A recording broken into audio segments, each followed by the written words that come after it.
Tip number 1. Clean your painting with isopropyl alcohol on a microfiber cloth or anything similar that won't leave fibers before varnishing.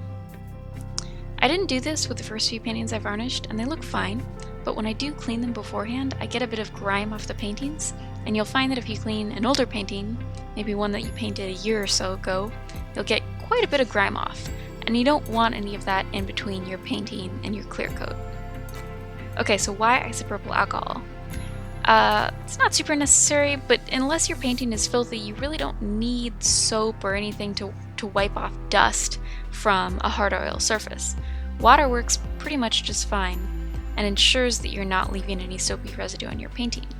Isopropyl alcohol, though, does the exact same thing, or even a bit better, but because it's mostly alcohol, it just dries up incredibly fast, right? Alcohol evaporates super quickly, and that allows the remaining water to evaporate far more quickly. So that means I can clean my painting and dry my painting in 5 or 10 minutes instead of 30 minutes, because you want to make sure that it's completely dry before you put on your varnish. Tip number 2. How long to wait for your painting to dry before varnishing? So first off, it depends on which varnish you use, and I'll get into that in a bit, but I have a point to make here. Tons of advice online advises drying thin oil paintings for 6 months and thick oil paintings for up to a year to make sure that the paint is fully oxidized and hardened before varnishing. However, this doesn't make any sense to me. First of all, thin paintings have about a 20th as much paint as thick paintings do. And furthermore, you wouldn't even expect the difference in drying times to be linear with thickness. Surely the bits of oil paint closer to the top of a painting dry quickly, right? While the lower you go, the slower oxygen is passing through the top layers of the oxidized paint and getting to that wet paint below. So if it takes a thick painting a year to fully oxidize, it seems to me that a thin painting should be fine after maybe even a few days or weeks. And less that if you're using a fast drying medium in your paint. Furthermore, right, if the top layer of your paint is fully oxidized, then if at some point you do need to revarnish your painting in the future, I feel like you should be able to remove the varnish on top with solvents without the oil paint coming up as well. I guess what I'm saying is, if you paint thick, like Van Gogh thick, then yes, you should either use a varnish that doesn't require full oxidation before usage, or you should wait a hell of a long time before varnishing to ensure that your varnish doesn't end up cracking when your paint does fully dry, and to ensure that if you or someone else does want to safely remove and revarnish your painting in the future, you can. But if it's a thin painting, I just don't think 6 months is at all necessary. I think it's probably safe to wait a couple weeks or a month, even if you're using classical varnish. Then again, what do I know? I'm just a hedonistic environmentalist data scientist who paints on the side to stave off existential crises. Which varnish to actually use?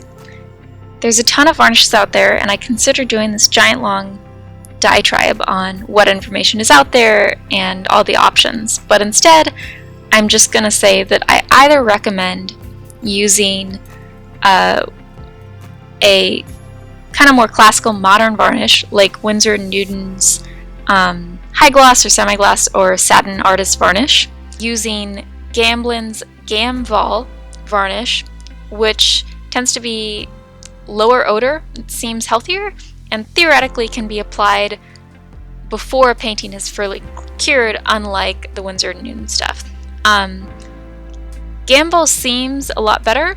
It's almost like retouch varnish that's permanent, but I will note that a lot of artists online have changed their formula in the last few years, and it's not as good anymore, and it's much too watery and thin. So it's a bit of a toss-up for me, but both of them seem to be good options. Okay, next tip. Paint in broad, fairly slow strokes, or really any way that you find that minimizes the number of air bubbles that you're creating in your applied varnish, and also applies a pretty thin coat. If you apply the varnish much too thickly, it'll bead up, which you definitely don't want. That can also happen if you accidentally get water onto your painting, which is bad. But if you apply it super, super thinly, I've found that it creates a lot of air bubbles in the varnish, which usually pop before drying, but that just seems very risky. However, I will note that the Gamblin video for applying Gamble recommends you apply extremely thin layers, and in their video they're applying layers that are so thin that I see a ton of air bubbles. So perhaps that formulation just works that way, but for normal varnishes I think it's best to go a little bit thicker than that. A lot of people say to paint in long horizontal and vertical strokes, and that seems like a fine idea. I tend to do it because it's just easier. But I think most varnishes today are really great. They seem to even out and really nicely flatten so that brush strokes aren't too visible.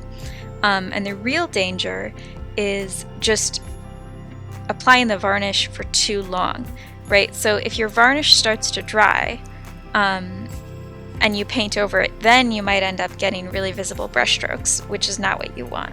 So I think the more important tip than painting in horizontal or vertical strokes so the strokes look even is to just work really quickly so you don't see any strokes at all.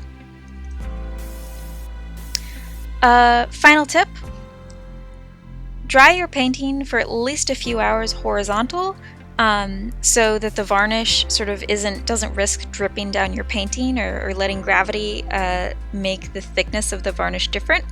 And then I recommend tipping your painting up so less dust ends up getting onto the tacky varnish surface, right? So once it's sort of thick enough that gravity isn't really going to have an effect on the liquid, tip it up and let it dry in a room hopefully that you're not breathing in with not a lot of dust, almost vertically.